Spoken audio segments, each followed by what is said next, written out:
And so we take that breath, or as many breaths as we feel we need to move into that relaxed state. Just checking in with our bodies, noticing if we feel tension or stress or pain, or just a need for a little more Godness moving through any part of us. We just send any place that is feeling less than its best a little divine nudge, a little divine embrace.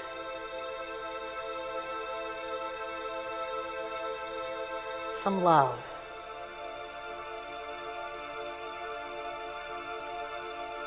And as we do, we just take a moment to feel within. What does our hope feel like? Just take a second to get in touch with the feeling of hope.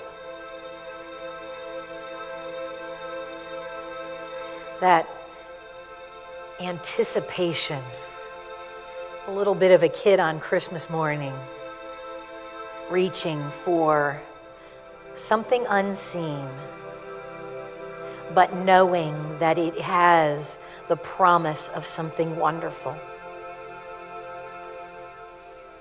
That hope. That divine hope within God that tells us that all things are possible. That we are inside God, and therefore we are held and embraced. We are loved and encouraged. We are growing in spirit every minute. That no matter where we are, no matter where we feel the trajectory of this day going, we get to have a breath, a reconnection with that hope. And then we also get to pair it with faith. Let's just take a moment and connect with what faith, divine faith, feels like. Is there a place in our body that we feel is the seat of faith for us? Is there something that helps us to go toward that faith? Settling into the belief that God is omnipresent, that God is where we've been and where we're going, and that the divine activity of Spirit is within all things.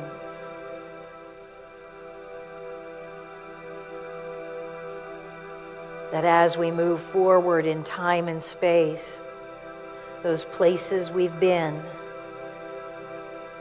the lessons we've learned, can all be seen in their divine purpose. So we hold hope. We hold faith. We feel them coursing through our bodies. Holding those, experiencing those, really rooting in them for just a moment as we move into a moment of silence, steeping in hope and faith.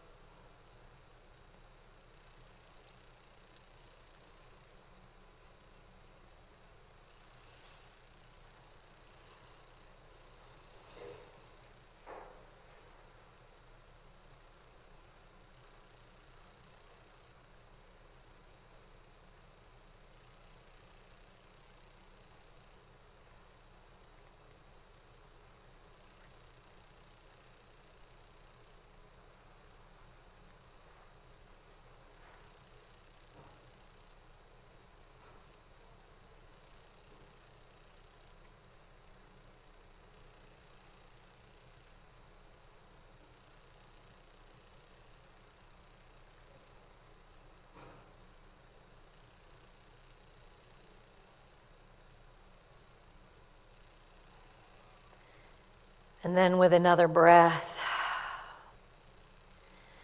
just exhaling that hope, that faith into the room, into the world, knowing that we are here to hold for all, that hope springs eternal, that it's not some whimsy, that it's a practical thing that we hold, that it informs our day and changes the color of our thoughts. That faith, that inner belief is something we can lean on whenever we need to. That we can create our best and highest life in faith. With gratitude for these and all divine attributes, we say, thank you, God. Thank you. And so it is. We come back and say, Amen. Amen. So a little history. That song was one of the last that Whitney Houston ever sang. And on hope and faith, on a day of celebrating hope and faith, I know it seems a little hopeless in some of its wording, and Tracy and I were talking about it before service this morning, thinking, and Mike and I were talking about it, how people can create the most beautiful things, inspirational things in the search for their own healing.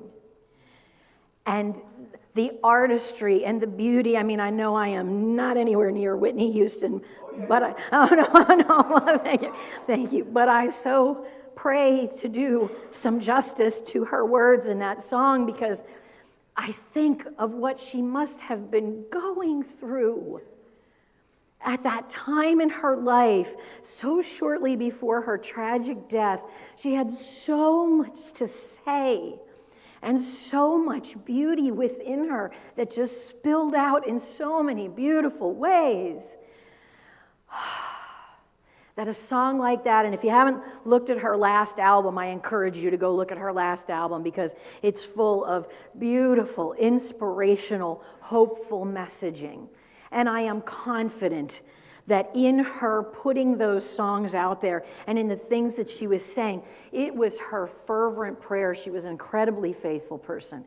And it was, I am confident, her fervent prayer that somebody could hear it and heal from it, even if she couldn't.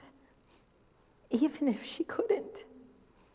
And to me, that's just, we don't know what, I'm sorry guys, I don't know why I'm awash in tears this morning, apparently. I'm really very happy. My boyfriend's back.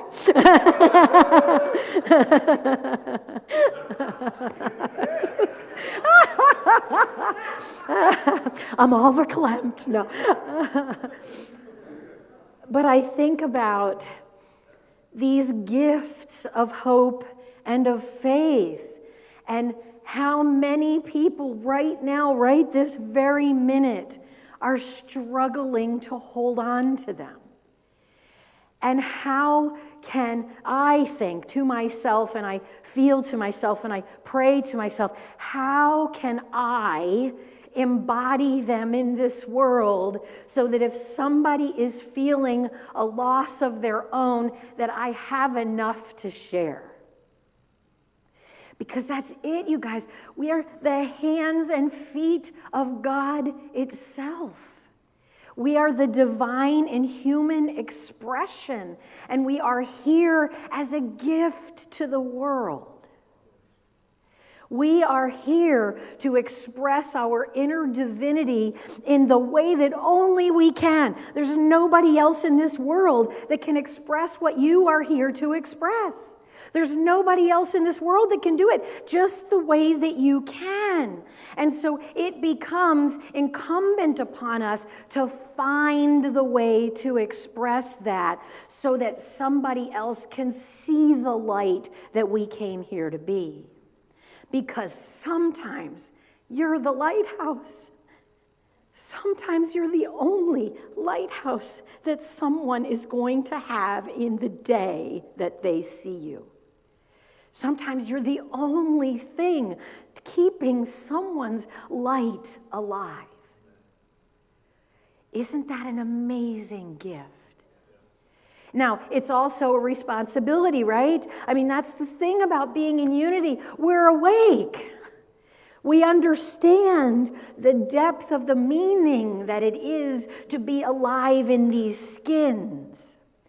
And what responsibility can come with that, and what beauty can come from that, and what we can express, and what we can allow ourselves to feel and heal so that somebody else might be able to do it too. Because we have the gift of knowing that we're in the fabric of Godness, that we're a part of God. And so whatever's happening, even if it sucks, there's a little boy in the room, so I'm trying to, even if it's tough, even if it's hard, we can be in it, and we can say, you know what, that's what Mike and I were talking about again this morning, is that relationship to discomfort, our relationship to things that are hard.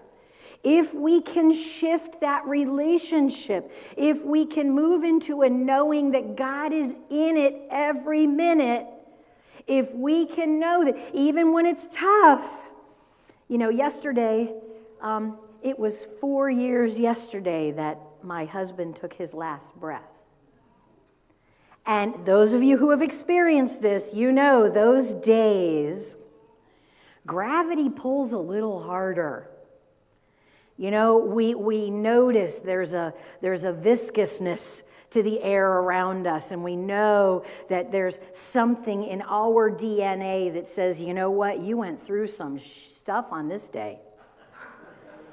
And our body tells us, our body goes, and even in the days coming up to it, it's like you have this internal messaging system for the rest of your life. This was the day before, fill in the blank, whatever it was. And my children and I, we were planning ahead of time, okay, let's do something life-affirming. It's a very difficult day for my family, my kids, my granddaughter. My grandson is so young that he doesn't necessarily have a working remembrance of Pop, but he knows the rest of us get sad that day. And yesterday I happened to have a video come up in my video memories of my grandson as a toddler. He was 2, and I was cleaning something out front I was cleaning an aquarium that had something called bio balls. And so they're these little tiny spiky balls that hold bacteria in aquariums. I don't know why I'm going into this. Anyway. So my grandson was picking up these bio balls and knocking on our front door, because we were all out on the front patio, because my granddaughter was practicing her trumpet. And you don't do that inside in our house. and so we were outside, and she was practicing, and he would pick up the bio balls, knock on the door, and my late husband would open the door and say, yes.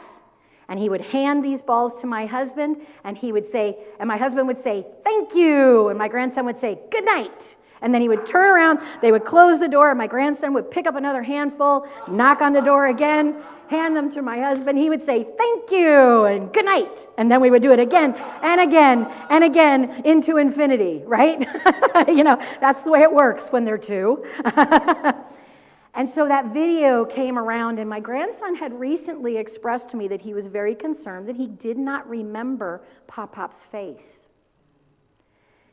And again, those of us who have lost people, we understand that feeling, right? You start to lose the thread of their physicality. Can we allow that to be a notification to us that they are now beyond that physicality? And that means we can hold a more expansive view of who and what they are? Can we allow that to slip away to where it's going so that we can hold the spirit of the person? Because it's so much bigger than the physicality. And I didn't know it, but my 8-year-old grandson was feeling bad because the rest of us would talk about Pop-Pop and have all these memories, and he could only vaguely remember them. He was 3. And he came to me and my granddaughter, and he said, "I'm so sorry, Mom, I can't see Pop-Pop anymore." And I said, "You know what, honey? That's fine. That's okay. You remember, you were so little, and that's all right." And he said, "But I remember his voice." And I said, "And that's what, there you go. That's wonderful. Remember the feeling that came with Pop-Pop." So we shared this video. It came up on our memories yesterday. And yesterday I happened to get to go over to spend time with my family, my kids and my grandkids. And my son is getting married in March. And my daughter-in-law to be, who I love with every fiber of my being, I'm so grateful they're together, invited her family. So now we have this whole bonus family, right? We have these 2 families that come together, and my daughter-in-law got us all matching pajamas. And so we all put on, all 11 of us, including my granddaughter who's in high school, her first serious boyfriend. She's a senior in high school. And so we all 11 of us got in these matching pajamas yesterday and we're as silly as we could and cooked breakfast for lunch and had wonderful Venezuelan food because my daughter-in-law's family is Venezuelan. And it was such a wonderful, affirming, life-affirming moment to be together. And yes, at the same time, I was in the house that my late husband's father built. So it's always the allness, right? It's always the things that make us smile and the things that tug at our heart and those things that make gravity just feel like it's pulling harder. They're all in this big ball of beautiful stuff, right? And we have the opportunity to choose, feeling the gravity of a day that's like that, one of those days that can be tough. We have the choice to decide what to do with it.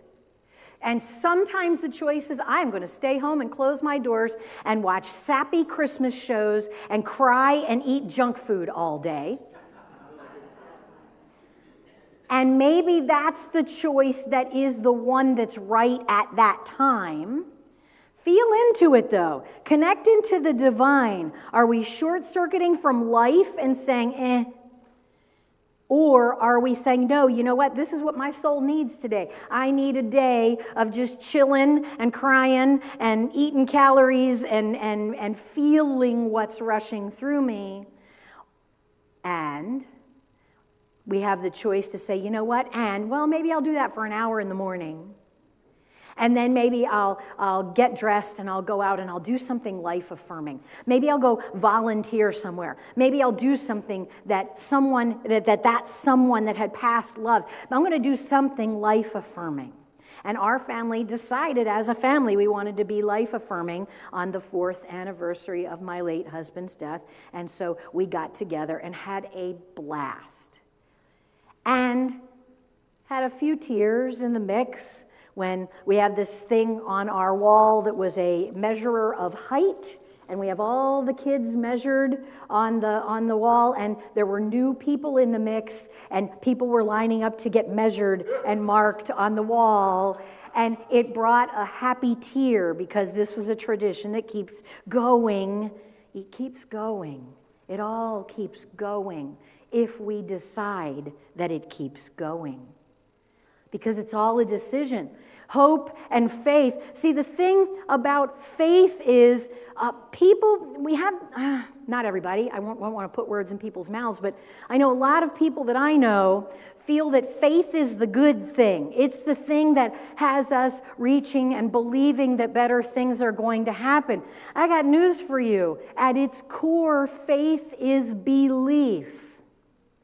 I've said this before. You can have faith that better things are coming, or you can have faith that life is horrible and then you go.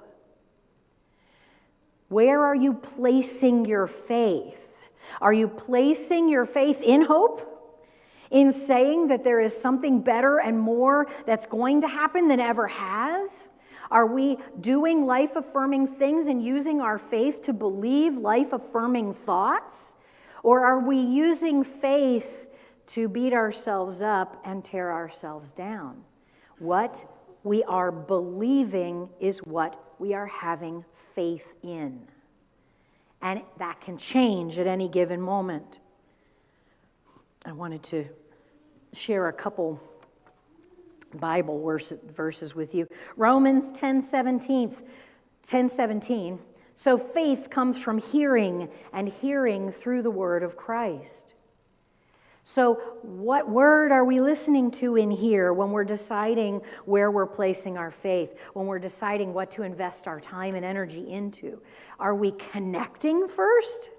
Because see, we're always in God. And if you don't want to call it God, you can call it source, you can call it spirit, creation, you can call it the outworking of the universe. We are inside of it. And we know these 5 principles in unity. God is the allness of it. That we are a part of that allness. That we are creating the life we are living by what we are believing long enough and strong enough. That we have the ability to connect with that source. We're always connected with it, but we have the ability to connect within it and remember that we're in it through our prayer, through meditation, through taking a power pause. And then 5th principle is that we take inspired actions with all 4 of these coming before the inspired action. So we remember, we connect in that godness. We're in it already. We're like a fish in the water looking for the water. We're in it already. We connect within it and purposefully, and then we use our power of mind to create the thoughts, the actions that follow through within our godness so we can live on purpose instead of just by accident. There's a lot of times I've lived by accident. Thankfully, I have this underlying belief that is steering, whether I realize it is or not, and my underlying belief is that it's all for the good. Is that whatever's happening to me is all for the good. Of course, I never wanted my husband to die, and we all do. It's something that's going to happen to every one of us. And so if that thing that happens in life to every one of us could bring purpose to someone else's life, then wow, let's grab onto that and do that.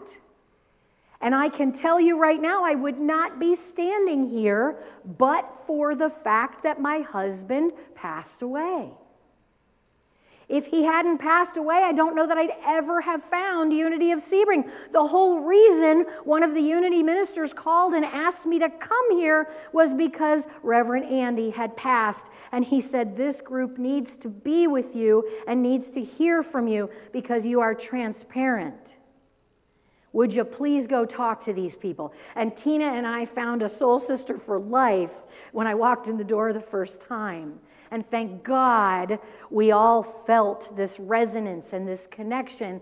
And it brought us all together. And now we get to do this together, supporting each other and holding each other up and growing together.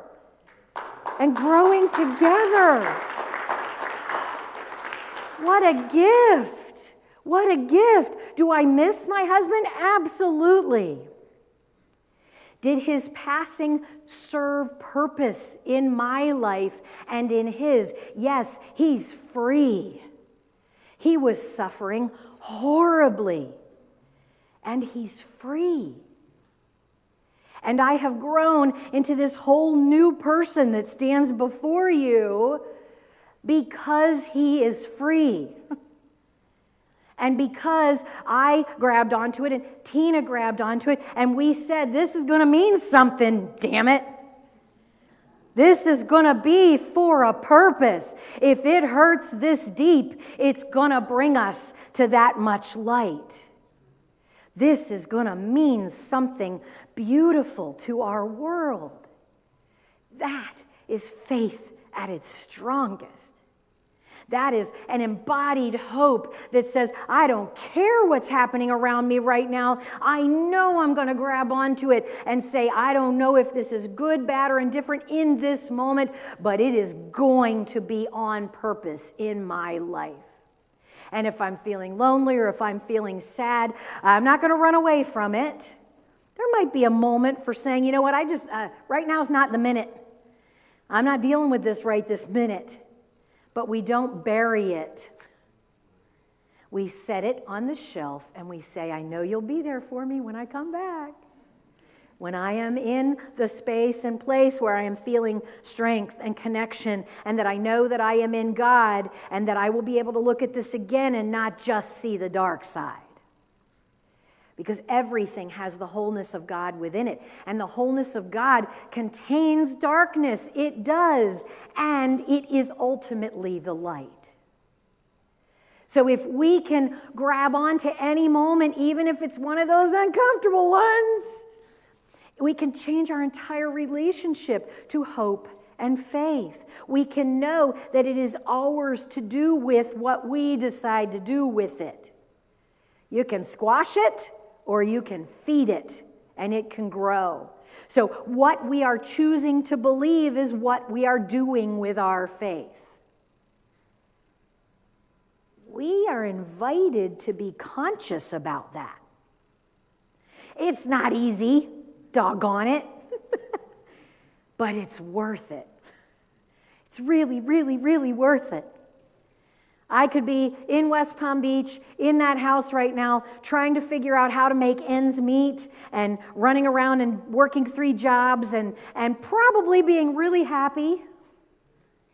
And I can be here growing with all of you and seeing what wondrous things we are going to unfold in the future, opening to the path ahead, because we've all been through the darkness and we have chosen to look to God in the darkness. Now, that song I sang from Whitney Houston, I Look to You, it's another reason I wanted to sing it, because it invites us into the relationship to know, because it sounds like she's saying, I don't got it in here, I'm looking for it out here.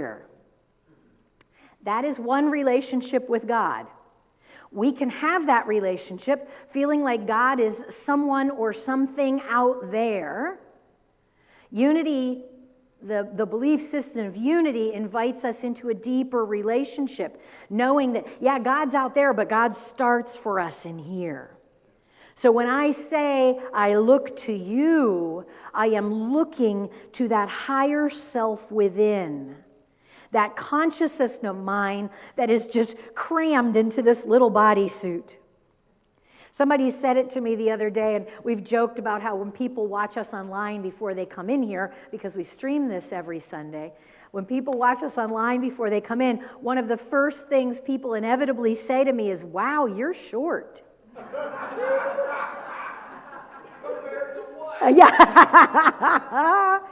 But I met someone the other day who had only previously seen me online, and I was in an unrelated place in the grocery store, and they said, oh my gosh, I watch you online, and they said, you're really small,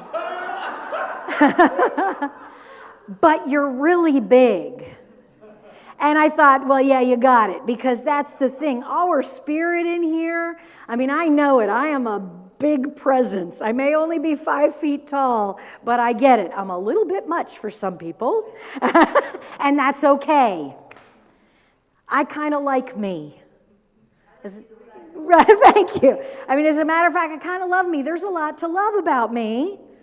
There's a lot to be really frustrated with about me.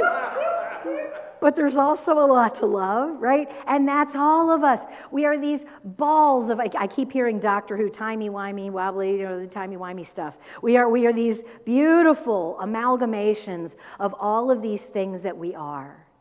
But at the core of anything we are God in expression. We are this giant spirit that is timeless and endless and eternal, shoved for a few years into these little bodysuits. And we get to decide what we're going to do with our belief, with our hope, and with the time that we have on this planet. We get to decide. So how about we choose love? How about we choose to step up to the hard stuff and find out when it becomes good? Because it always will. It always will. Because we in unity, oh, it's all good. Ultimately, it's all good. If it doesn't feel good yet, you haven't gotten to the ultimate part with it yet. So stick it out. Look to the divine within for guidance. Find your support system. Step up with all of us, hold hands with us, and walk forward with us as we all learn it imperfectly, perfectly together. And let's grow and believe and be and love and step into this Advent season moving forward. Now, faith is the assurance of things hoped for, the conviction of things not seen. That's Hebrews. So I have today for us, it's Advent again. Yeah. And you know what that means? Advent books. So these are, for those of you who have not shared a Christmas season with us before, isn't our sanctuary beautifully ready for Christmas now? Thank you to all who decorated yesterday. Tina, you're probably going to say something in the announcements, right? Yeah. So thank you to all who helped us transform this space from Thanksgiving to Christmas season. Please, if you would like, this is a book of days through Advent that has little affirmations and stories and things like that for every day of Advent. So please, if you would like one, please take one from your Unity of Sebring Board of Trustees. And with all love from all of us, be with us this holiday season, grow with us this holiday season, and then we step into a new year to even more. Thank you. Thank you from the bottom of my broken, mended, open heart for stepping up and being here with us. I'm so grateful to be with you, and so it is. Thank you.